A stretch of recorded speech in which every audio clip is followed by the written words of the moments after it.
Ensign Mariner does squats while escaping a Cardassian prison. Ensign Rutherford didn't used to like pears, but now he does. And the crew of the USS Titan experiences a bit of gluonic disruption. Hey, everybody, and welcome to the Seventh Rule with Cirroc, Lofton.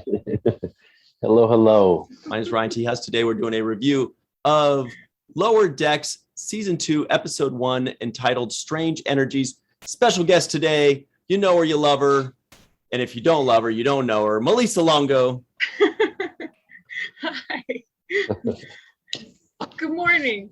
Afternoon. I don't know what day it is. I tripped myself up with the Titan thing because I put in my notes Titan, but I realized last second I should add USS Titan because that's what it is. Oh, yeah.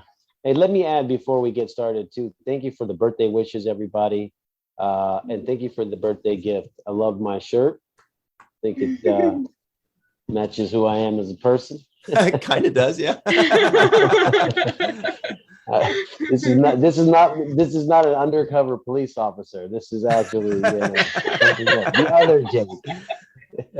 Yeah, I love it. Thank you guys, man. I really love the love and the well wishes, and it was amazing for me once again to celebrate my birthday with people that I love. By the way, green looks great on you, dude. Mm-hmm. It's one of my favorite colors. I think it's my favorite color because I wear it with blue jeans all the time. And I like the contrast of the colors. Mm-hmm. Yeah, I love green. So yeah, we're gonna review this episode, but real quick, do you guys you kind of touched on it a little bit. We had some fun this last week. Sorry guys, so this video is a few days late, but that's because it's because we couldn't get very good Wi-Fi in Las Vegas. Otherwise, we would have definitely recorded. Oh, yeah. I had all the energy to do anything else besides convention time. But we had so much fun. I still have my bracelet on. There it is, you know. Melissa's representing. I thought it was like a really fun week. It felt like 2 weeks, but it was fun. I had a great time. We had a Seventh Rule get together on the first day. And about 50 people showed up, which was really surprising. How many great, awesome, amazing people showed up, considering the convention felt like it only had like 300 people on the first day anyway. But that was really cool. So everybody that showed up on Wednesday of the Seventh Rule meetup, boy, thanks for coming. That was a good ton of fun. We took some pictures. We met, some of us put some name tags on because Muhammad hooked up the name tag thing. Shout out to Muhammad. And we had like more than half of our associate producers happen to be in Vegas. Like what are the chances that of all the associate producers we have all over the world, more than half of them made it to this convention? So that was a great time. That's awesome. Very special. We missed certain people like Eve England, which I wish she was there. Wanted to see her in person, give her a hug. We missed Dr. Sue Gruner. You know, but the people that did show up and those of us that were able to make it, I mean, I was just blown away that we were finally getting to see each other face to face, finally get to, you know, reach out and touch someone. And, you know, guys like TJ and Homer and Anne Marie and, you know, Darlena, Yvette. I mean, it was pretty special. Yeah, there are only a few others beyond the ones you mentioned that we didn't see there. Titus wasn't able to make it. Carmen, aka Skillet, Mark Roco, Tim Baum. But that's it out of our associate. Well, we got to meet a new one. Yep, John Mann. Yep. Caught that basketball game with Bill Victor Arucan. What a highlight. That was a great day. Yeah. How weird is that we go to a Star Trek convention? For me personally, the highlight was watching a basketball game. Going to a basketball was ditching the convention completely, putting on a Warrior shirt. The basketball crushes Draymond Green and Steph Curry. And Baron Davis. We were sitting right behind them. And I think Ryan, you get more excited to see Steph Curry than you do William Shatner. It's pretty amazing to see you light up and just really, no doubt, cheese from ear to ear. And then when Draymond, okay, last thing, guys, if we promise, but when Draymond Green waltzes in, struts in the middle of the second quarter, in the middle of play, medal. Yeah. Yes. With the Olympic gold medal from Tokyo, literally less than a week old, comes there with a white t-shirt and a gold medal.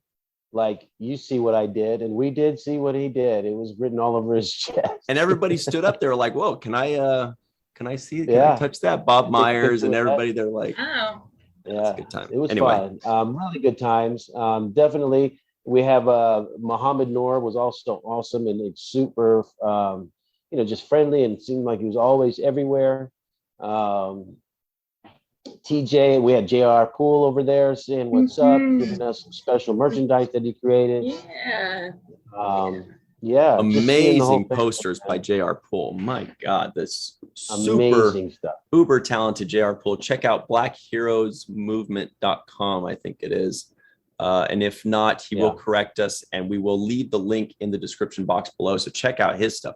Unbelievably amazing posters that he made. Yeah, he designed some original posters, and one of them has Sisko in it with this white backdrop and the Star Trek logo.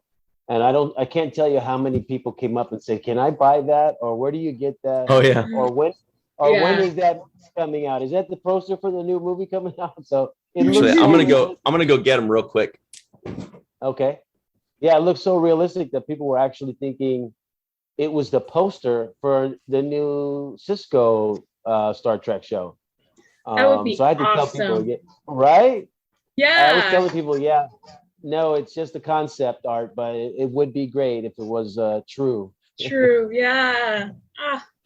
Would love just to see real something quick, and then we promise we're going to get to lower decks here. But look at some of these posters that he made. Here's the chat pack one, which is the Star Trek Delta. And it's got some secret hidden initials in there if you can find them. And this one is just gorgeous.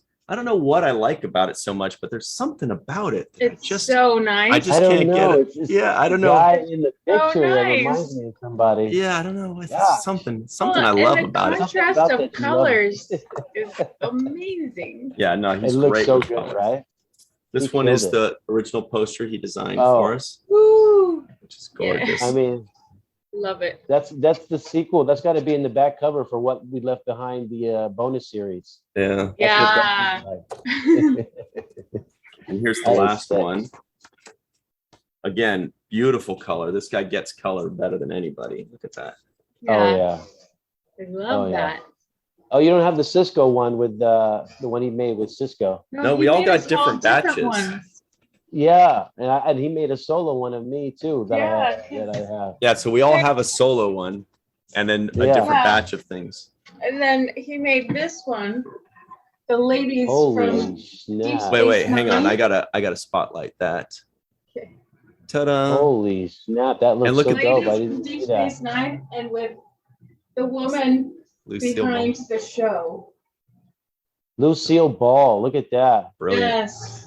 And there's like a silhouette of the Defiant in the background. So nice. Shout out to JR. He's killing it. Yeah. Yeah. All right. Here we go. And now, the moment you've all been waiting for. Dun, dun. Actually, we've only got a minute left, but we do want to thank you all for. Man,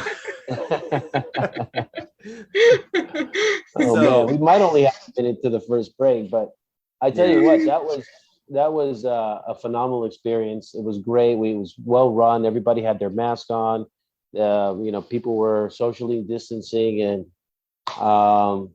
following all the rules. Mm-hmm. That was another plus. They had dividers up, plastic dividers up. They had the dividers up for the photo ops. So they did their best to keep it safe for everybody, and everyone there was kind of, focused on keeping it safe for each other. So shout out to the people at Creation for really hosting a great event as usual. Mm-hmm. And even though, like you said, Ryan, it didn't seem like there were as many people as there have been in the past, it felt like the energy was really strong amongst people that it was matched as far as the people that were there were celebrating twice as hard. They made up for the difference. Right? Yeah, and it's great that you pointed out creation, by the way, because I heard a lot of people saying, now this was maybe 2 drinks in at night, but a lot of people would say things like that they felt safer at this convention, that they felt like just going to a grocery store or something, because they knew everybody was vaccinated and or tested right before coming in. They knew everybody was wearing masks. There was plexiglass. The seats, the space between the seats was doubled. So they took every precaution they possibly could. So people actually felt safer there. Hand sanitizer everywhere. I mean, it was everywhere. Yeah, it was a lot of that going on. And I just felt like there was a camaraderie and also an appreciation that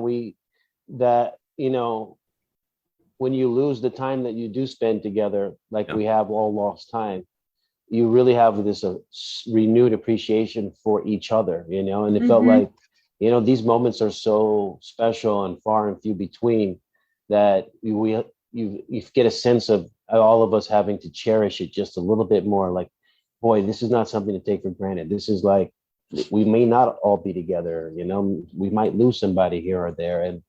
And I think the fans knew that and appreciated that as well. So we all took advantage of the fact that these moments are special and we're going to make it last.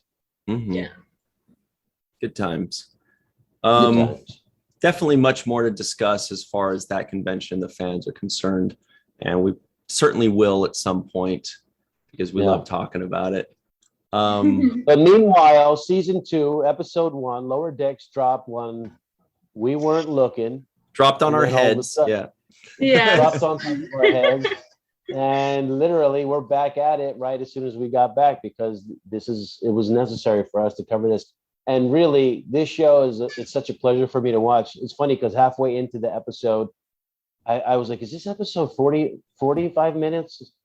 Because I want more of it. Yeah. And it's like 10 minutes in and I'm like, oh shit, it's almost over. Wow, it's like 24 minutes of television. And it moves so fast that it feels like the episodes breeze by. I don't know if you guys get that feeling. They are pretty quick, Right. Yeah. Pretty quick.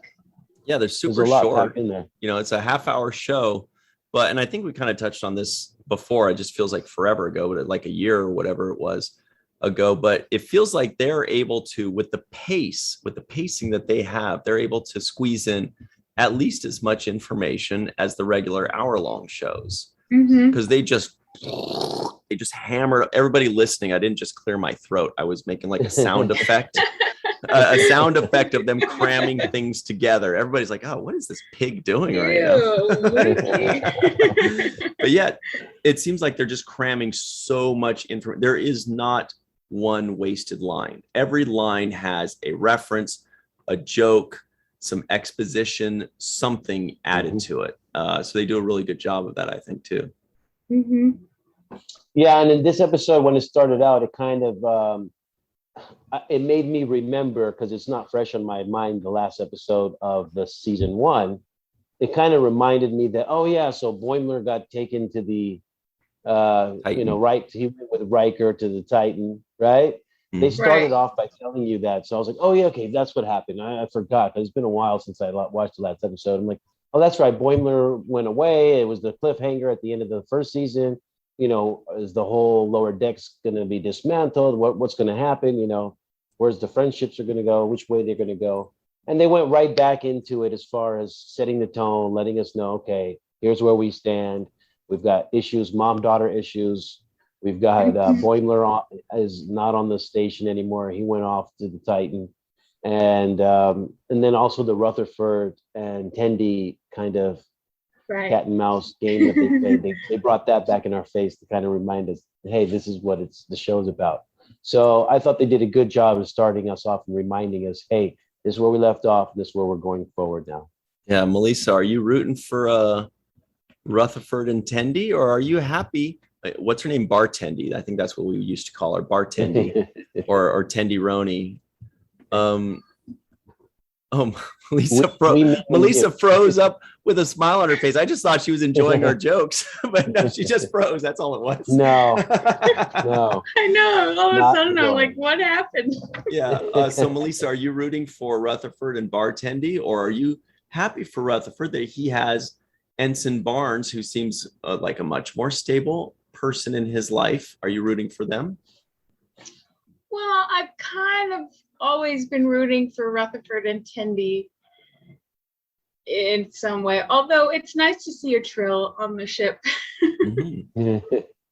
Yeah. What a Trill. What a Trill.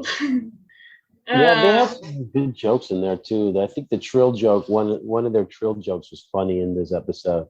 Did I miss it? What was it? Yeah, she said, "Oh, my cousin has a symbiont in her." Right. And they said, "Oh, what is it that she bores me or something?" She said, "Oh, because of all of the past lives inside of her." Yeah. Right. Like, no, because she keeps reminding me that she's a symbiont inside of her, right?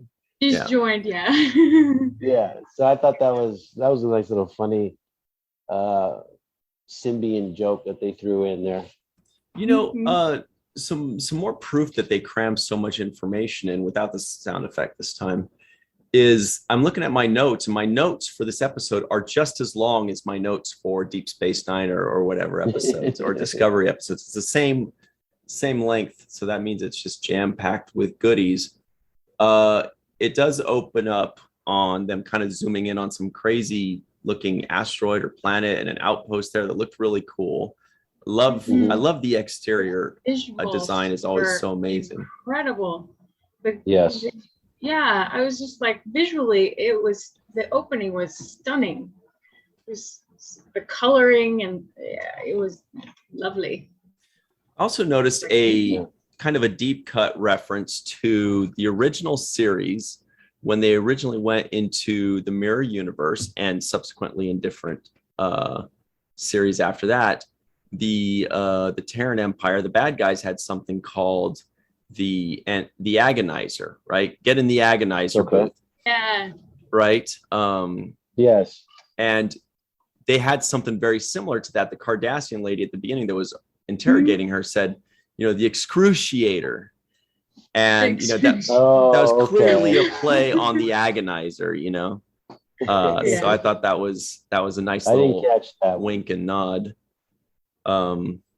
It was also a good way for them to get out the exposition of the problems that Mariner has with her mom, rather than her just talking to a psychiatrist about it or talking to a friend about it, which is kind of, standard for any show. That's what they do. They like to sneak it in different ways, which is, a much more entertaining way of delivering exposition, I think. Right. Yeah. Yeah, I enjoyed it. I mean, at some point in the beginning, I knew that she was in some kind of a simulation, right? So I kind of guessed that she's in a program. There's no way this is all going on, and she's having mom talks with a. Right. I thought it was a dream. Yeah. Cardassian. Right. So I was like, this is a dream sequence or a holodeck program. Mm-hmm. And then what gave it really away was when Boimler's like, I'm a hologram. I'm hologram. Right. Boimler, right? Yeah, that was hilarious. I was like, okay, this is funny. And she left hologram Boimler to die. Like, you're gonna let your friend just die or something like that. You left me. Exactly. Do you guys remember who Jennifer is? Because Jennifer showed up to her hologram and was like, criticizing, her on, she's like, this is what you do to work out. And she's like, yeah, what are you doing? She's like, oh, I just do yoga. And so that was funny, and then she said, well, it's leg day, because of course, Mariner goes like, oh, that's so obvious, but do you guys remember Jennifer? Was she the girl that Boimler had a crush on in season 1? I don't remember he kind of like was flirting with the girl, but wasn't she was she blue? Wasn't Jennifer blue or no? Jennifer was an Andorian. Yeah. I don't know that the girl he had a crush on was an Andorian. You're right. And she came from a different ship too, if I remember correctly. Yeah. They were just doing something. So do we remember Jennifer, or is that a new character? I guess I could look it up. I thought she was a new character. I don't remember her. Because I don't remember an Andorian before. I could be wrong. But. That'd be great if it's a new character. And we still have, and so we have not yet been introduced to the new security officer. I don't know if you guys saw who the new security officer is going to be. No, didn't see who the new security officer is going to be. It's going to be I forgot what the alien is called. Tamarian. Maybe it's Tamarian. And it is what Captain Dathan was, the race that Captain Dathan was in the Next Generation episode, one of the most popular episodes ever, Darmok, the one where he says Darmok and Jalad at Tanagra. And so their race, they talk in tongues. And so Picard's job, he was stranded on a planet with this alien, played brilliantly by, I can't remember the actor's name, but everybody in the live chat remembers the actor's name because he's a really good actor. Right. And I'll think of it in a moment. But the point was that he speaks in metaphors. Like, he doesn't say, I'm hungry. He says, like, John at the refrigerator. And you're supposed to know that in their lore, John at the refrigerator was very hungry.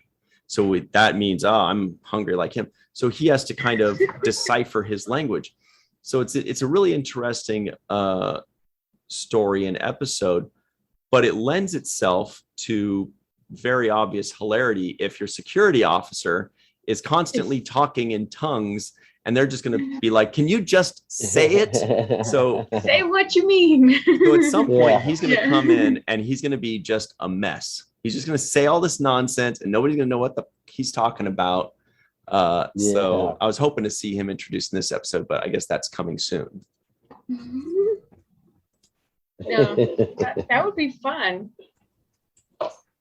Yeah, I liked Stevens in this episode. Oh my gosh. Yeah, that guy. He was hilarious. His obsession with ransom. Ransomware.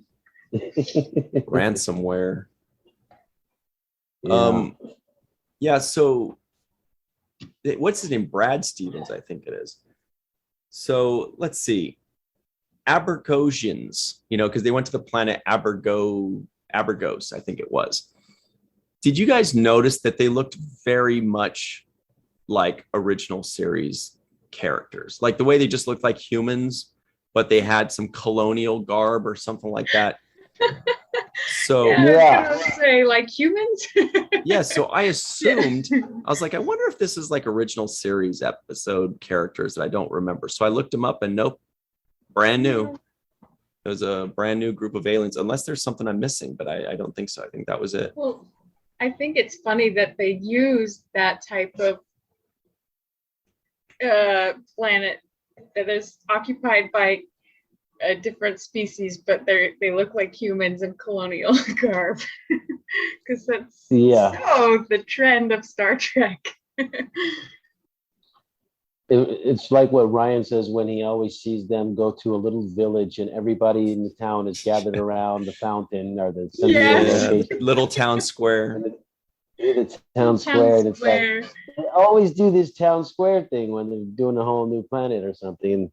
And it feels like they almost did the same thing. They had the town square, everybody was gathered, right? Yeah. And here's Mariner talking about cleaning their you need to clean these relics here, these buildings that you got. And why was there a dolphin or some kind of mural on the... I know, it looks like a whale. It looked like the whale from Star Trek 4. Is it 4? It was like, who would paint that on a mural, and why did that mean something to these people? I know. It's like, what does it mean? Yeah, I thought I was going to see like hieroglyphic letters or stuff or something, that looked really cool. Instead, it was like something some graffiti you would find at the beach on some random wall, It was kind of funny. So I looked up, sorry, just real quick to catch up on what we were saying before. I looked up this Jennifer character to see if she had been brought up before. And she was in one episode in the first season. It was the last episode called No Small Parts. So she was in the last episode and she's now in this first episode, and it also shows that she's also going to be in the third episode, and then whatever else goes future. So it sounds like it's a character that was just recently added, and she's going to be a little bit more, which is great. We like to see the expanding people like Ensign Barnes as well, and like that. I already forgot his name, Brad Stevens or something like that. No, that's a coach of the Celtics. What is Stevens' real name? Yeah, we just call him Stevens. I don't know if he has. Yeah, I don't know his full name. Okay. Yeah, Ensign Stevens. But he was hilarious in this. He's like, I got those pads and I stacked them just the way you like. He just worships Ransom. Yeah. Yes. That was funny though. I thought it was hilarious. He's like that guy who kisses ass at work, who's just like over the top. I got those pads you like. I feel attacked. Just the way you want it. You're right. His name is just. Oh my God! Apparently, his name is Steve Stevens. Stevens. So now we know. Anyway, sorry. I think I interrupted you, Cirroc, when I brought up the thing. What were you saying? No, I was just saying he's just like this, the guy who blindly kisses somebody's ass at work and does whatever he says. Like he wasn't even asked to go get the pads, but he already got them and stacked them in a particular order. Right. And he's and that little teardrop that he had when he walked away. It's so cute. I laughed on that one. I was like, whoa, you got his feelings hurt. Oh, poor Stevens. Poor Stevens. We also had, for me, a lot of false starts on NAMs. Everybody, if you're watching for the first time, NAMs are non-appearance mentions. That's if somebody gets mentioned, a character gets mentioned on the show, but they don't get credited. But we feel like they should get some kind of credit. They're not going to be on IMDb because they didn't actually appear on the episode, but they were mentioned. Their character was talked about. Their story is progressing. And there are a lot of those, like they mentioned Boimler, but then but Boimler showed him though. Yeah, but then he showed up, and then they mentioned Riker, and then he showed up, and then everybody they kept mentioning showed up. But there was one NAM that I was pretty confident would not show up, and that was Gary Mitchell. And Gary Mitchell was a character from the original series, that kind of became like this godlike character, kind of like basically they mentioned. I remember them talking about Gary Mitchell dropping a boulder on him or something. Yeah, boulder. Yeah. Is that what happened in the original? Yeah, and then when T'Ana comes by and she just like, after he gets kicked in the nuts 100 times, she just drops the boulder on his body. I put like in my notes, I was like, so he's dead now? Like they just drop the boulder. Nobody dies in cartoons. Yeah. Except for the last security guy. Yeah, when they dropped that boulder on him, that was funny. But so I didn't recognize the reference. So Gary Mitchell's in the original series. Yeah. Was that his character name, or that was him as an actor? Character name. In fact, that's a weird character name, Gary Mitchell. I thought, what did he play an alien, or was it? Is he? And human? I think, correct me if I'm wrong in the chat, guys, in the comments and in the live chat, but I think he was actually played by another Gary that I met. He was a really nice guy. Mr. Gary Lockwood, who's been around for a very long time, obviously. I think it was Gary Lockwood that played Gary Mitchell. Yeah, it is. You were right. Okay, cool. Good guy, funny guy, likes to laugh, likes to talk jive. But what was interesting about Gary Mitchell, and one little side note, is back in 2013, when the second of the J.J. Abrams movies was coming out, people were trying to guess who Benedict Cumberbatch was playing as the villain. And they had it narrowed down to three people. They said he was either Khan or Gary Mitchell or a third guy that I don't remember. And then I remember towards the nearing of the premiere, it was leaked that it was actually going to be Gary Mitchell, when everybody was like, but that doesn't make sense. Khan would make sense because it's the second of the JJ movies and he was in Star Trek 2 and he seems to act like him. So it was one of those deliberate leaks to try to throw everybody off the scent, because it did end up being Khan, of course. But anyway, that was just a fun little thing where they tried to say it was Gary Mitchell. Okay, yeah. So they said in 2265 aboard the Enterprise, Mitchell is zapped by the galactic barrier, which turns his eyes glowing silver and grants him enhanced ESP powers.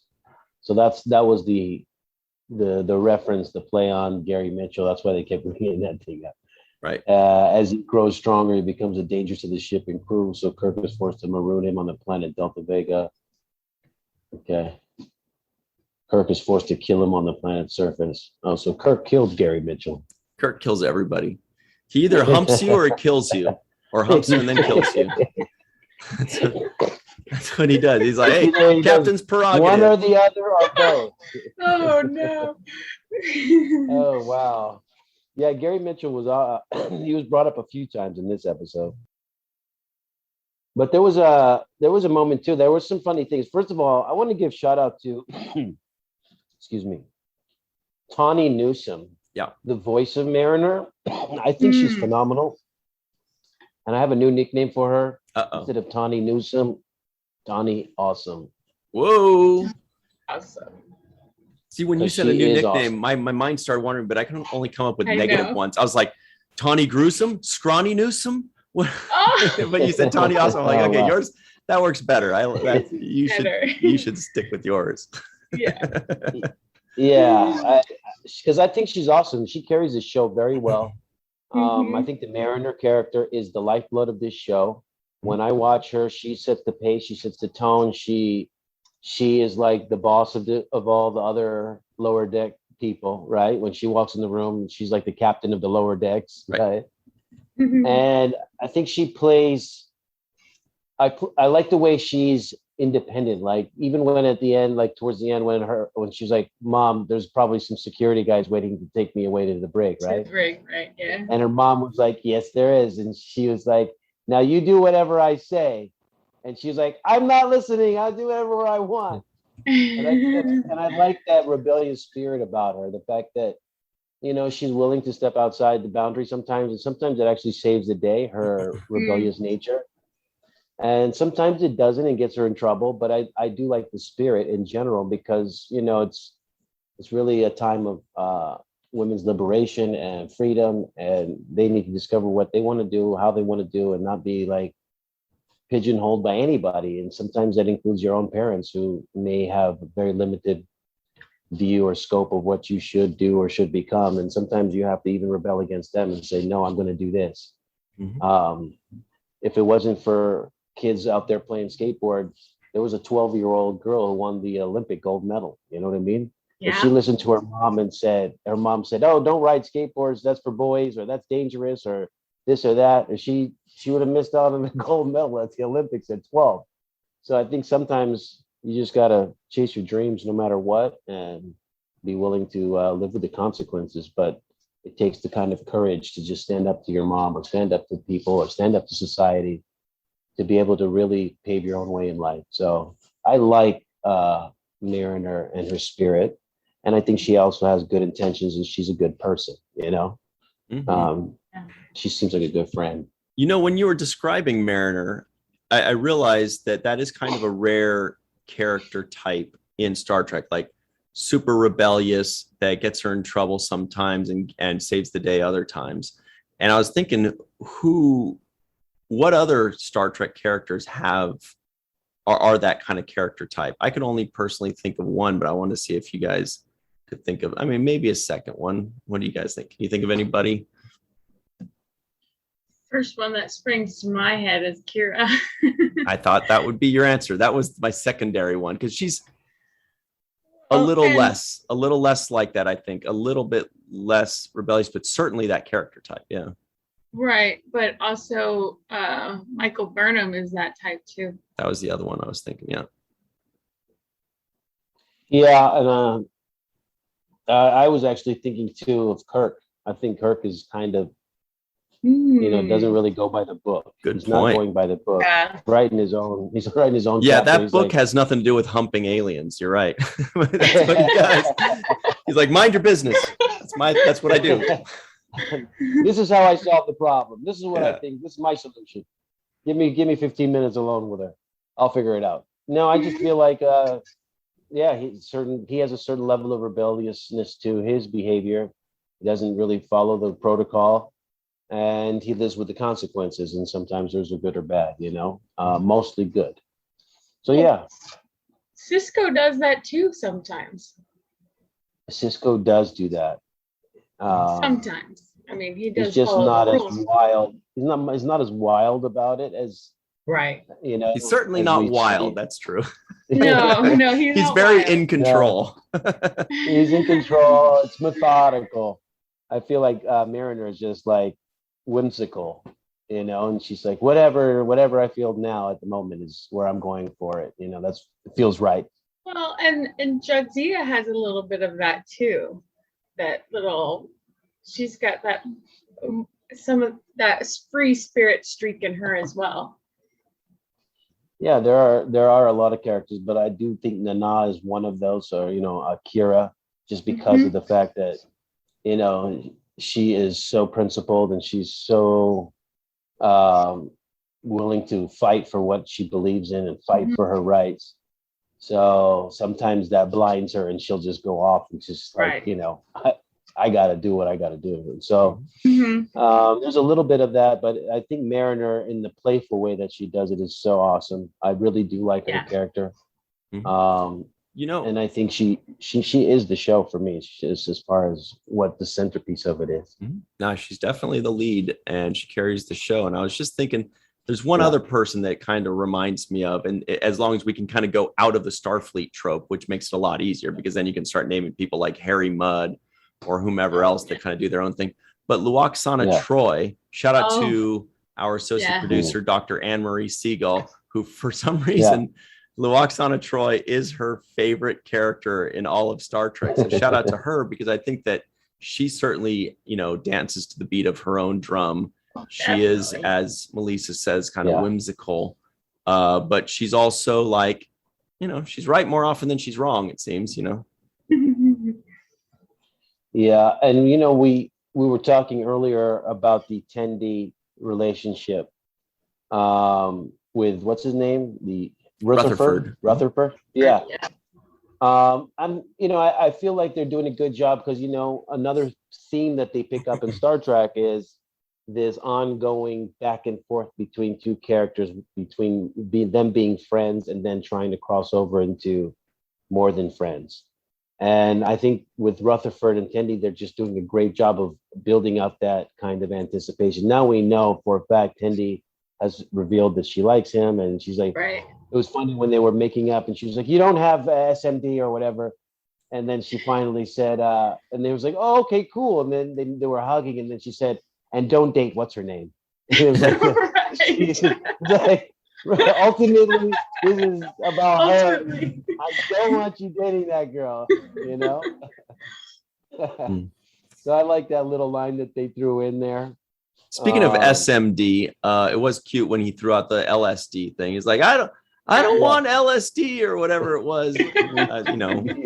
Anytime they can throw in some cute little quip there, it makes us smile. Would have been funny though. It would have been funny if he said SMG instead of SMD, because that would be Sonequa Martin Green. That would be a cute little tie-in reference there. Yeah, clever. Okay, but LSD was probably funnier. my favorite line in this episode, though, hands down, and like I literally had to rewind it because it made me laugh out loud. Okay, wait. Let's see if Melissa and I can guess it. All right. Melissa first, because you looked like that. You look like it was an impossibility. You're like, are you joking? Out of this whole show? Yeah, out of this whole show, my favorite line. I don't think I can get it, but Melissa, do you have a? No, I don't have a clue. Okay, so I'm trying.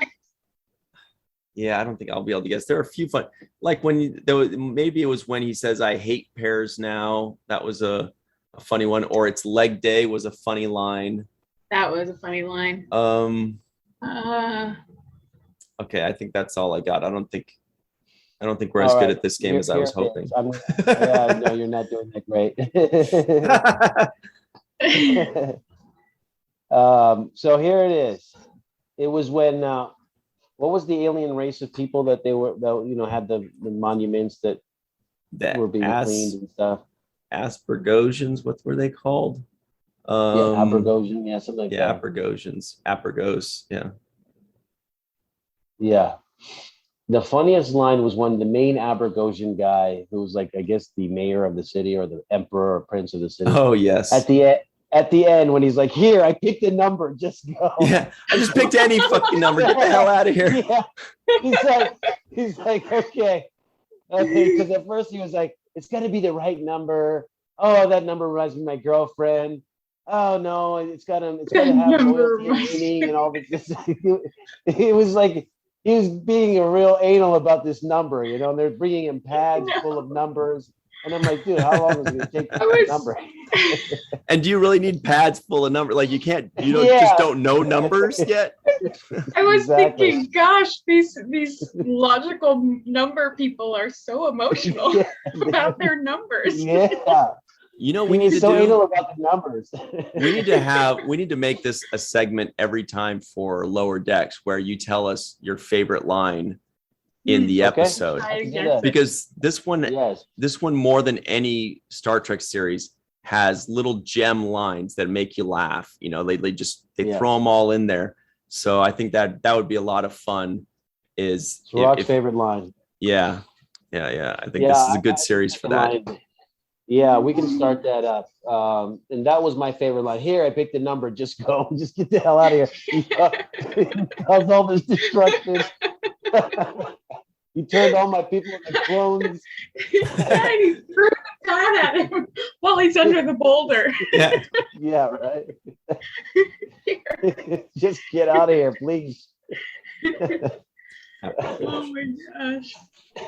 So I like that. That was my favorite. Yeah, that was a good one. Also, there are a couple other things that I thought were funny. I'm like, are they meaning to be funny here?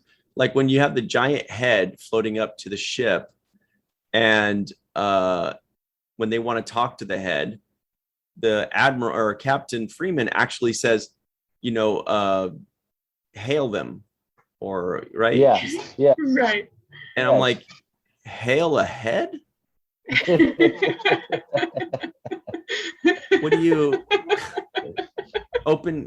How do you open hailing frequencies to a floating head? How do you even know where to start? Why don't you just put like a speaker outside of your ship and just talk and just be like, to the head outside of the ship, we mean you no harm. I thought it was funny. Yeah, open a channel. That's what she said. Open a channel. Open a channel. A channel to what? Yeah. Anyway. Melissa, you were going to say something. I don't know. I thought it was funny when he was going to try and eat the ship. And his mouth was covering the whole screen. Yeah.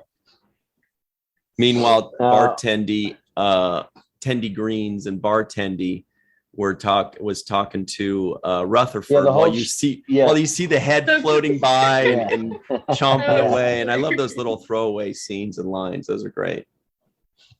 Yeah, and actually that was what I was going to bring up a second ago. In that moment when she's like, "No, you don't have SMD," and I made it all up, and he's like, "So you tried to kill me, and you tried to, you tried to take my head off, you take my brain out?"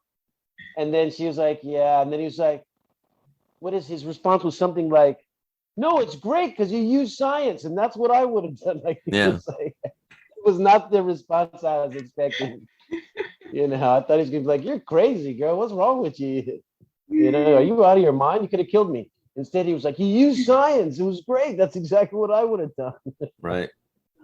I like that little line. It felt like a good moment between the two of them. Yeah. But then my favorite also was when at the end they ask him, "So, have you changed?" She's like, "Oh yeah, I rewired one of his neurons." And he's like, "Yeah, I hate pears. F pears." Yeah. The pears are fine though. Oh no, but it was just funny that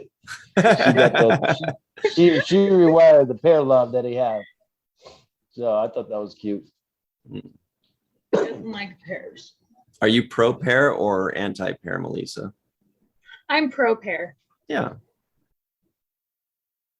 Me, I'm prepared. Okay. Thank you. Thank you. Thank wow. you. Speaking of which, another funny line by Ransom. Ransomware made a lot of funny jokes. Like when Freeman started complimenting him, he's like, "Yes, fine, Commander. I'm so yoked." Like that's, I don't know why that. Yeah. I feel like that guy's my spirit animal. Like, because he's just so douchey, and he was like using trees and buildings to work out. Like, wow. Anyway. Is he making gym equipment? Is that gym equipment? Right. I was going to say the one thing he brings down as a god is workout equipment. Oh, also, you guys noticed, how his voice changed, Ransom's voice changed when he, whatever, became a god or godlike powers. I recognized that voice effect that they added to his voice. I've heard it once before, to my knowledge. And it was the exact same voice effect, seemingly, that was used in Lord of the Rings for Galadriel. Sorry, I gotta get. I need a nerdier tie than the Picard tie, because this is getting really nerdy here. But like when Galadriel in Lothlorien, of course, as you all well know, talks to Frodo, and he says, "Here, do you want to take the ring?" And she's like, "Oh," she thinks about it. And then she says, in place of an elf, in place of a king, you would have a queen, a god. And then that voice effect or whatever it was is added into her voice. So anyway, as soon as I heard his voice, I was like, whoa. And I'm sure everybody's thinking the same thing. They're like, whoa, that's just like Galadriel in Lothlorien in that one scene with Frodo. So anyway. That's what everybody was thinking. That was the first thing I thought. It's pretty obvious. Yeah, I mean, it's so obvious. It was almost a little too on the nose for me. Yeah. That's a copyright infringement, maybe. We'll see. Maybe. There was another moment that was really kind of funny, a little throwaway line. It was when Mariner's mom, Captain Freeman, when she was giving him the compliments, and she was like, "And you play the guitar good, and you have nice hair." Right? And then she was like, "Was it the guitar thing?" I was laughing at that. I was like, "Was it the guitar thing?" Actually, I had to rewind that that part, because I was like, "Wait, what did she say something about? What was the other?" Because she said the two things, but I missed the first thing. I just heard the guitar thing. But anyway, what were you saying, Cirroc? Oh, and so then also Mariner kicking Ransom in the balls like over and over again, and she's like, "Sorry, you had a little glow in your eyes." Just, every time he links, one more kick. I also noticed at the beginning how Mariner calls him by his first name, which certainly is another thing that's never been done in Star Trek. What was his name? I already forgot his first name. Ransom, right? Yeah. Anyway, but yeah, because it was just weird, like I'll just look it up. Jack Ransom. Right. Right. So Captain Freeman says, "Thanks, Jack," and then Mariner goes, "Yeah, thanks, Jack," or whatever it is. I'm like, shouldn't he be like, that's Commander Ransom, Captain's daughter. Yeah, it should be. He's the first officer, right? Yeah. Can you imagine an ensign being like, "Thanks, Ben," or thanks, or thanks, Will. To Captain Sisko. Yeah. See you later, Will. No, that's not going to fly. Ben. That's not going to fly. Riker had a funny little line at the end, or actually Boimler did. Mm-hmm. I think Riker said something like, "I'm starting to think this jam has more picks and not enough comps," or something like that. Yeah, licks and comps or something. It was something clearly nonsensical. Yeah. And I thought you would make sense of it, but now that you're saying it's nonsensical, there is nothing to make sense of. If so, it went over my head every time I heard it. I'm like, I think it was deliberately nonsensical. I was thinking it might have been like a jazz reference, because they're always making them very, very jazzy. Like in the last episode of the first season, he was making like jazz references, and a lick, can be like a riff or a guitar lick or something like that.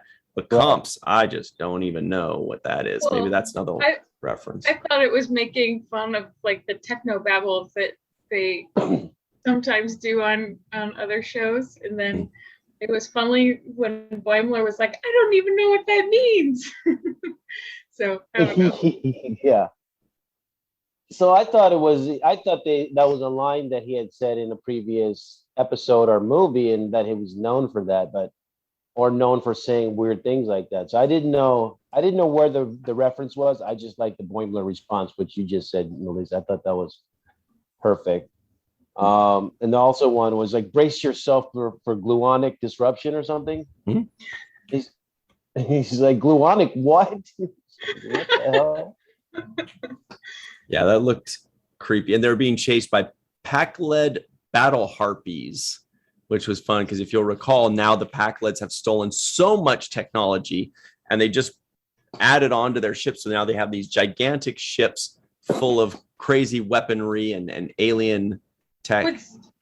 Who was the Valerian? Valerians or Virillians? Virillians. I don't know. Because I was like, well, that's kind of funny. Did they mention all virile? Yeah, virile, huh? Virillians. What race? When did they mention that? I missed it. I can't remember. I thought it was Riker, but maybe it was somebody else. Could be. It would either be Riker or Ransom. Yeah.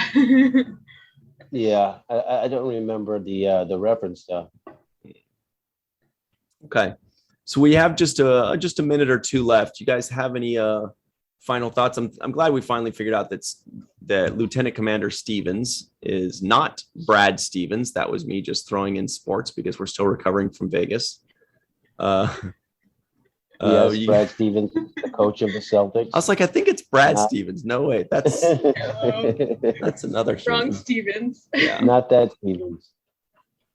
No, I thought what also was great is we didn't talk much about it, but just the fact that they're working out their relationship, mom and daughter, right? Mm-hmm. She's finding out who she is, and her mom is accepting who her daughter is.